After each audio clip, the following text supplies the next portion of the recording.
Bonjour, alors le petit vidéo de programmation pour la pompe Madimac vitesse variable à Inverflow. Alors voici à quoi ressemble la pompe. Elle a un contrôle digital sur le dessus comme ça. La pompe fonctionne sur le 110 volts et sur le 230. Elle vient d'origine avec un fil sur le 110 qui est déjà installé dessus, mais si on veut la mettre sur le 230 et changer le fil, il y a une petite manière d'avoir accès au branchement.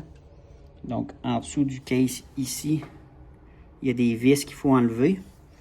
Puis, il y a des vis aussi à l'arrière. Pour avoir accès aux vis à l'arrière, il faut démancher le panneau du fan. Puis, aller par en dessous de visser ici.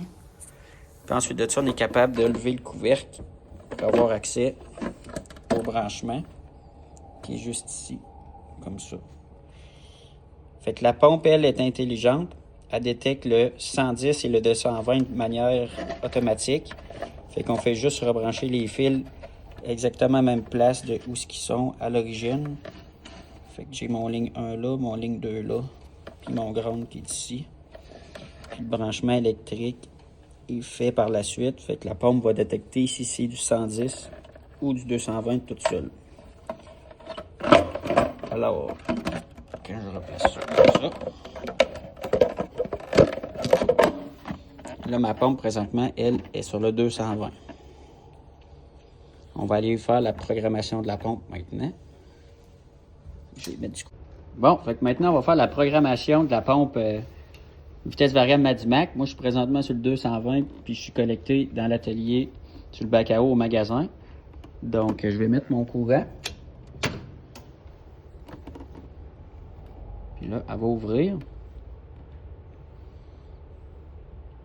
Au départ, il y a tout le temps 2 minutes de temps qu'elle va virer à 80% sa vitesse le temps qu'elle se charge. Fait que là, j'ai cliqué sur Power.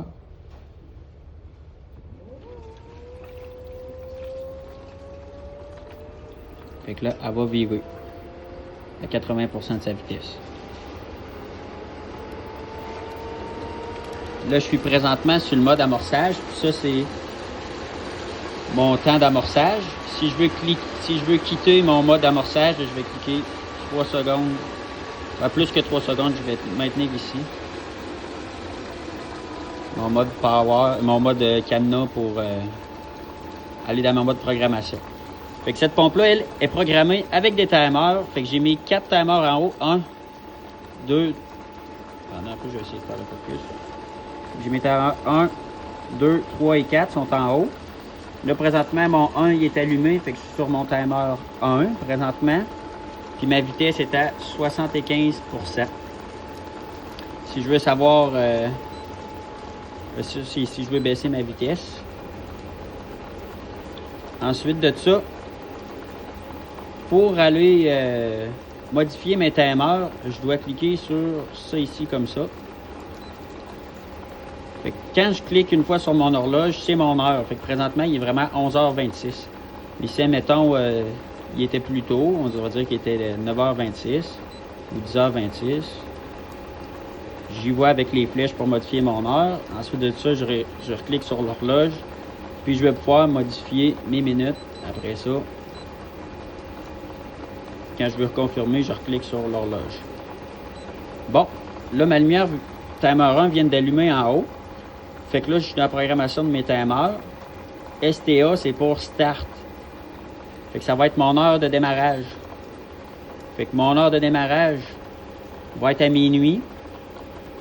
Puis si je veux changer l'heure, ben c'est à coup de 30 minutes comme ça. Puis on voit l'horloge est en mode 24 heures. Là. Fait qu'il n'y a pas AM/PM, c'est vraiment en mode 24 heures. Fait que je vais arriver à minuit. Quand je veux confirmer, je clique sur mon horloge. End, ça va être la fin de mon timer. OK, je vais aller modifier. Donc, la fin de mon timer, je peux modifier l'heure comme je veux. Je veux dire, admettons que je veux qu'il finisse à midi. Je fais Enter avec mon horloge. La vitesse que je veux que ma pompe vire,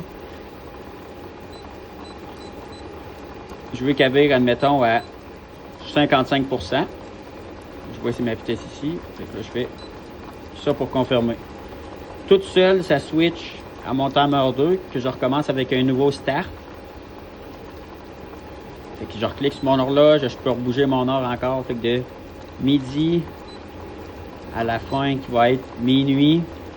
OK. Je peux aller remodifier ma vitesse encore. Je veux qu'elle vire à 100%. Admettons, ou je veux qu'elle vire à 85, 80, on va dire 90. OK, je vais recliquer sur timer. Fait que là, ma journée est faite au complet, fait que j'ai pas besoin de mes timers 3-4. Je pourrais les remodifier si je veux. Mais là, présentement, je suis à 0-0. N 0-0. Fait que là, lui, il est désactivé, techniquement. Fait qu'à la place d'avoir à tout dérouler le menu, quand j'ai terminé ma configuration, je vais appuyer. Je vais tenir mon bouton ici d'horloge. Puis là, ça s'est setupé. La programmation s'est faite. Fait que là, je suis sur mon premier timer présentement, ma lumière allume. On avait programmé la vitesse à 55%, fait que j'étais à 55% présentement. Si je veux modifier ma vitesse, juste le temps, mettons, de faire la balayeuse, je peux la modifier juste avec les flèches aussi, comme ça. Mais ça va finir qu'au bout d'une heure, elle va se remettre quand même à la vitesse du timer, que là, l'autre, on avait mis 55. Fait que c'est ça. Ça, c'est pour ma programmation de timer. Au bout de quelques instants, le clavier va se mettre automatiquement sur un mode que je peux. Sur un mode lock, là, qui est barré. Fait qu'il est verrouillé. Fait que quand même que je veux peser sur tous les autres boutons, il n'y a pas rien qui marche parce que le clavier s'est verrouillé.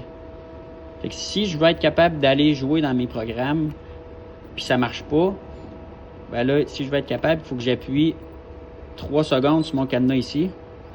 Puis techniquement, quand j'entends le bip, après ça, je suis capable d'aller jouer. Aussi, ici, je veux faire la balayeuse. J'ai une haute vitesse d'enregistrer déjà dans le programme. Puis je fais juste cliquer une fois ici comme ça. Puis je vois là, il flash là. Je peux choisir le temps que je veux. Si je veux 1h45 ou si je veux 2h. OK. Fait que là, ma pompe elle vire à 100%. Ça peut être le temps de faire un backwash. Ça peut être le temps de faire un ménage de printemps. C'est ici, c'est le bouton ici qui me permet ça. Fait que là, ça fait 1 minute, ils viennent d'atterrir à 1h59. Si je veux désactiver mon mode comme ça, j'appuie sur mon lock là, puis je reviens sur mon menu timer, vu que j'ai mon timer 1 qui allume là, comme ça.